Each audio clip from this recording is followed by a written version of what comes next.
Adoren al Creador, adoren al Creador. Vamos a leer Apocalipsis 4:11 en referencia del título que dice así: Señor, digno eres de recibir la gloria y la honra y el poder, porque tú creaste todas las cosas y por tu voluntad existen y fueron creados.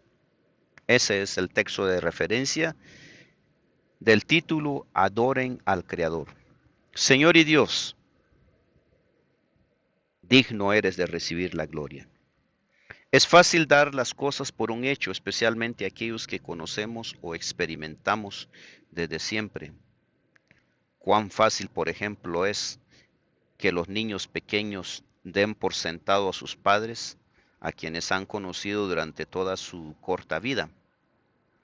Cuán fácil es para nosotros también asumir la existencia del sol, el cielo, el aire o el suelo bajo nuestros pies. Como también podríamos hacer referencia también cuando nos levantamos en la mañana. Nos acostamos un día antes, pero no sabemos si nos vamos a levantar o no vamos a levantarnos. Pero sin embargo, cuando nos levantamos, ¿qué hacemos? ¿Qué es lo primero que nosotros hacemos cuando nos despertamos? Que podríamos quedado muerto. Sin embargo, ¿alguna vez te has detenido a pensar cuántas veces damos por sentada la existencia misma? Es decir, ¿con qué frecuencia nos detenemos a pensar en la famosa pregunta filosófica: ¿por qué hay algo en lugar de la nada? ¿Por qué hay algo en lugar de la nada? ¿Por qué existe universo? ¿Por qué existe el universo mismo y toda la majestuosidad y grandeza y las cosas asombrosas que hay en él? ¿Qué gran contradicción lógica se produciría si nuestros universos o nuestro universo y nosotros en él no estuviésemos aquí? Según la última teoría científica, van cambiando. Nuestro universo una vez no existió. En otras palabras, la nuestra es una existencia contingente y el solo hecho de que estemos aquí ya es un milagro. Y a pesar de todo tipo de mitos de que el universo surgió de la nada absoluta o de algún tipo de ecuación matemática, nuestro universo y todo lo que hay en él existe porque Dios, el Creador, lo hizo. Y por eso es que el título se llama Adoren al Creador, porque en verdad Él es el que creó todas las cosas. Como por ejemplo también podemos hacer referencia al nacimiento y la fecundación de un bebé, de un ser humano. ¿Cómo es posible que dos óvulos, el espermatozoide humano, o sea, del hombre, y el óvulo de la mujer, cómo es posible, cómo es posible un, que haya una compatibilidad y luego los dos se unen para luego poco en el primer día, en la segunda, en la tercera semana, esa fecundación se va a ir progresando lentamente, poco a poco se va formando un ser humano, se va formando las manos, se van formando los ojos, la nariz, los pies, las uñas, y así sucesivamente, cada, cada una, cada instrumento, cada órgano del ser humano se va formando hasta que por fin a los 9 meses nace un bebé, o después o antes.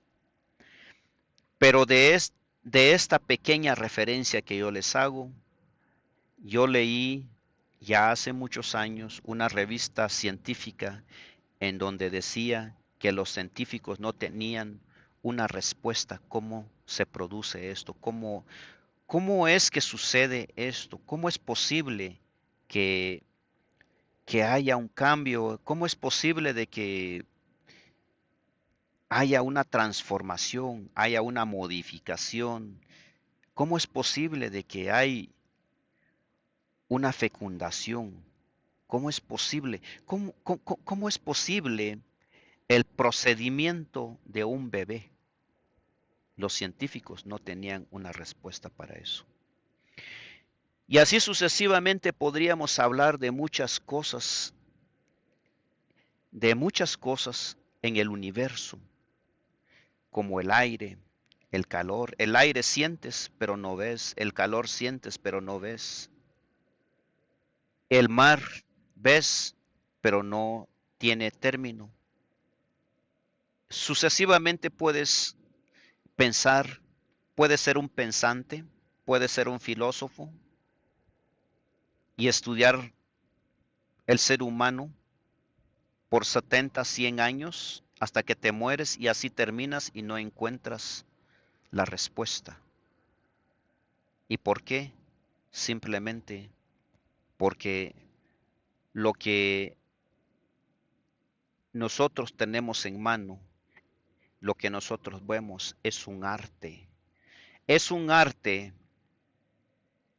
que le podías decir tal vez de 1000 generaciones, que hasta la fecha, si ustedes se han dado cuenta, tenemos aviones de guerra de quinta generación, de sexta generación, tenemos equipo electrónico de cuarta, de quinta, de sexta generación. Pero imagínese dónde usted pondría la inteligencia de Dios.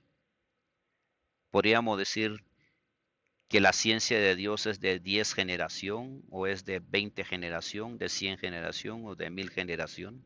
¿Dónde lo pondríamos? Que probablemente no se puede. Porque el conocimiento de Dios, dice Pablo, el conocimiento de Dios es profundo y no hay quien lo puede entender. Y lo que nosotros vemos es una mínima parte de la ciencia de Dios. Por ejemplo, ¿cómo es posible que los planetas como Marte, la Luna, etcétera, el Sol, cómo es posible que esos planetas se sostienen en el aire y llevan una gravedad matemáticamente fija? Llevan llevan un cálculo de tiempo perfecto. Dan la vuelta y regresan en el mismo minuto, en el mismo segundo. ¿Cómo es posible que estos planetas son perfectos en su funcionamiento?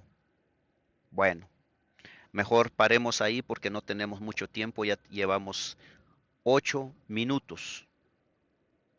Lo que nosotros, el tema que estamos tocando, no tiene fondo, no tiene límite, es ilimitado. Así que podemos estar hablando todo el día, toda la noche, y nunca se acabará el tema de la ciencia de Dios y lo que nos está en nuestra mano. Mejor vamos a leer algún comentario de la escritora Elena G. de White.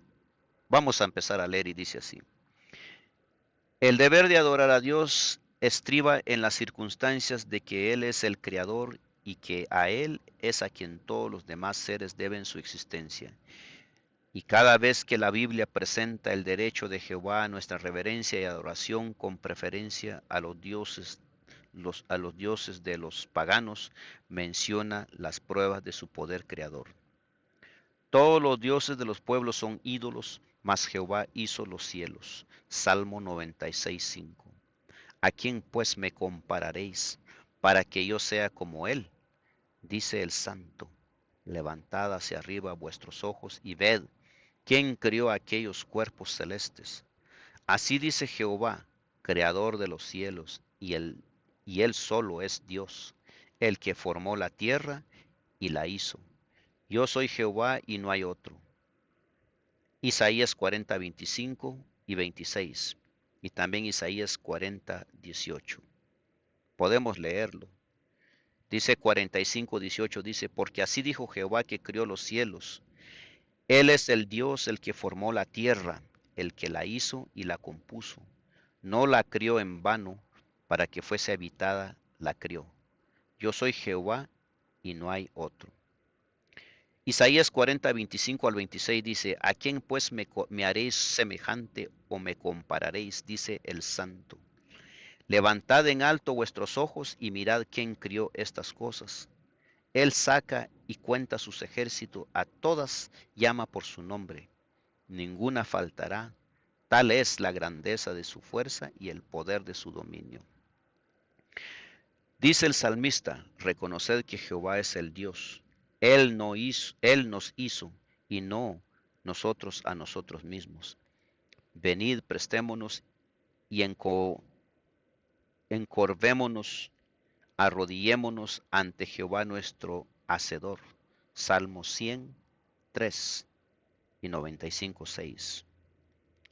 Este párrafo está en el Conflicto de los Siglos, página 432. Sigue más. Pero cuando vino el cumplimiento del tiempo, Dios envió a su Hijo, el que fue designado a los consejos del cielo, vino al mundo como instructor. No era menos que el creador del mundo, el Hijo de Dios infinito. La rica benevolencia de Dios lo entregó a nuestro mundo y para satisfacer las necesidades de la humanidad, tomó sobre sí mismo la naturaleza humana. Para el asombro de las huestes celestiales, caminó sobre esta tierra como el Verbo eterno. Plenamente preparado, dejó las cortes reales para venir a un mundo dañado y contaminado por el pecado. Misteriosamente se alió con la naturaleza humana. Aquel Verbo fue hecho carne y habitó entre nosotros. Y el exceso de la bondad, benevolencia y amor de Dios fue sorprendentemente para el mundo. De una gracia que podía ser realizada, pero no podía ser contada. Educación Cristiana, página 399. Todos los seres criados viven por la voluntad y el poder de Dios. Son recipientes de la vida del Hijo de Dios. No importa cuán capaces y talentosos sean, no importa cuán amplias sean sus capacidades, son provistos con la vida que procede de la fuente de toda vida. Él es manantial, la fuente de vida, la vida que había depuesto en su humanidad. La tomó de nuevo y la dio a la humanidad. Yo he venido, dijo él, para que tengan vida y para que la tengan en abundancia. Juan 10:10. Cristo llegó a ser uno con la humanidad para que la humanidad pudiera llegar a ser una en espíritu y en vida con Él. En virtud de esa unión, en obediencia a la palabra de Dios, la vida de Cristo llegó a ser la vida de la humanidad. Él dice al penitente, yo soy la resurrección y la vida. Juan 11:25. Está en Hijos de Dios, página 237. Queridos amigos, por último también podemos hacer referencia cómo es posible que Cristo vino a esta tierra y nació de una virgen, de una ser humana, por decirlo así, nació de una mujer. ¿Cómo es posible la fecundación? ¿Cómo fue eso? ¿Ustedes se han preguntado alguna vez eso? Pero bueno, volvemos otra vez al título que se llama Adoren al Creador. Si a usted le ha impresionado este mensaje en estos 15 minutos que hemos, un corto análisis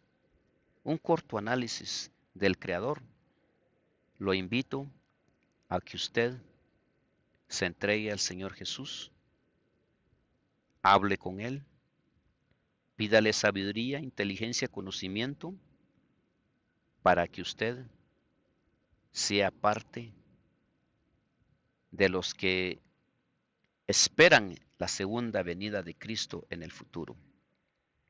Gracias por todo. Tengan ustedes un buen día. Hasta pronto.